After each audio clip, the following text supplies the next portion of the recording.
तळवडे तालुका सावंतवाडी येथील ग्रामपंचायत भ्रष्टाचाराच्या अनुषंगाने 15 ऑगस्ट 2024 रोजी मी नारायण दत्ताराम जाधव तक्रारदार व शंकर सहदेव सावंत आम्ही दोघांनी सिंधुदुर्ग जिल्हाधिकारी यांच्या दालनासमोर उपोषणाला बसणार अशा प्रकारची आगाऊ नोटीस आम्ही दिलेली होती। त्या नोटीसच्या अनुषंगाने सगळे पत्रव्यवहार चालू होते, कारण तळवड्यामध्ये 1,20,00,000चा भ्रष्टाचार होऊन सुद्धा आज 6 महिने कोणत्याही आरोपीवरती कायदेशीर कारवाई झालेली नव्हती। म्हणून हे आम्ही उपोषणाचं हत्यार उपसलेलं होतं। परंतु 14 ऑगस्ट रोजी आम्हाला असं समजलं की जनता दरबार पालकमंत्र्यांनी भरवलेला आहे, तिथे पण आम्ही तक्रार रीतसर दिलेली होती।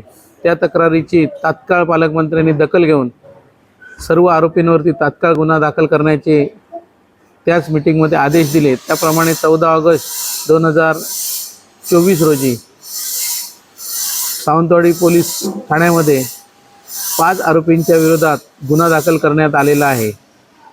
माझं असं स्पष्ट मत आहे की ह्या संपूर्ण चौकशी समितीमध्ये जे लोक होते ते सुद्धा काही संशयास्पद होते असा माझा आरोप आहे। दुसरं असं आहे की 1,20,00,000 फक्त 72,81,000च अमाऊंट दाखवण्यात आलेली आहे। जर रीतसर पोलिसांनी ह्याची सखोल चौकशी केली आणि तज्ज्ञ ह्याच्यावरती मंडळी नेमली तर ह्याच्यातला 1.25 कोटीपर्यंत हा भ्रष्टाचार पोचेल, ह्याच्यात मला तिळमात्र शंका नाही। कारण जो भ्रष्टाचार केलेला आहे त्याच्यामध्ये काही जे इंजिनियर आहेत त्यांनी जे पूर्णत्वाचे दाखले दिलेले आहेत ते सुद्धा त्यामध्ये चौकशी समितीमध्येच होते। तर अशा प्रकारचे जर त्यांनी व्यवस्थित चौकशी केली आणि आम्हालाही त्या ठिकाणी तक्रारदार म्हणून बोलवण्यात आलं किंवा रीतसर संधी दिली तर मी माझ्याकडे असलेले पुरावे या चौकशी कामी पोलिसांच्या मी देईन व जे 1 कोटीपर्यंत जी काय अमाऊंट आहे त्यापर्यंत 1.25 कोटीपर्यंत 100% प्रशासन पोचेल, त्यात अजिबात तिळमात्र शंका नाही। आणि जो काय 20/2/2024 रोजी सिंधुदुर्ग जिल्हा परिषदच्या मुख्य कार्यकारी अधिकाऱ्यांनी सावंतवाडी BDO यांना आदेश दिलेला होता की ह्या आरोपींवरती गुन्हा दाखल करण्यात यावा, तरीसुद्धा त्यांनी 14 ऑगस्टपर्यंत कोणताही गुन्हा दाखल केलेला नाही।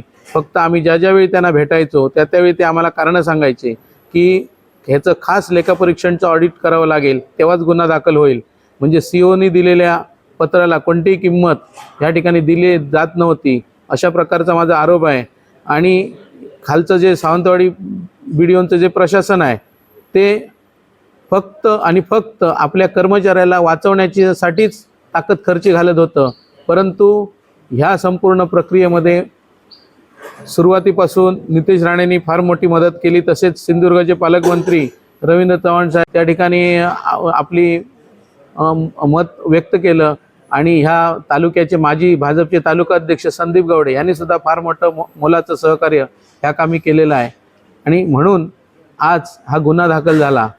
तर आमची अशी संपूर्ण गावाची विनंती आहे की ह्यामध्ये जेवढे कोण असतील, भले ते आमच्या गावातले ठेकेदार असले तरी चालतील, पण सर्वजण, कारण सामान्यातल्या सामान्य लोकांनी ग्रामविकास निधीमध्ये सुद्धा आपल्या 100-200 रुपयाचा शेतसारा भरून त्या ठिकाणी ते पैसे जमा होतात आणि त्याचा उपयोग जर गावाच्या विकासासाठी न होता ह्या फक्त ठेकेदार आणि अधिकारी यांनी संगनमतानं जर लाटण्याचा प्रयत्न केलेला आहे तो हाणून असा प्रत्येक गावामध्ये झाला पाहिजे, तरच या भ्रष्टाचाराला खीळ बसेल।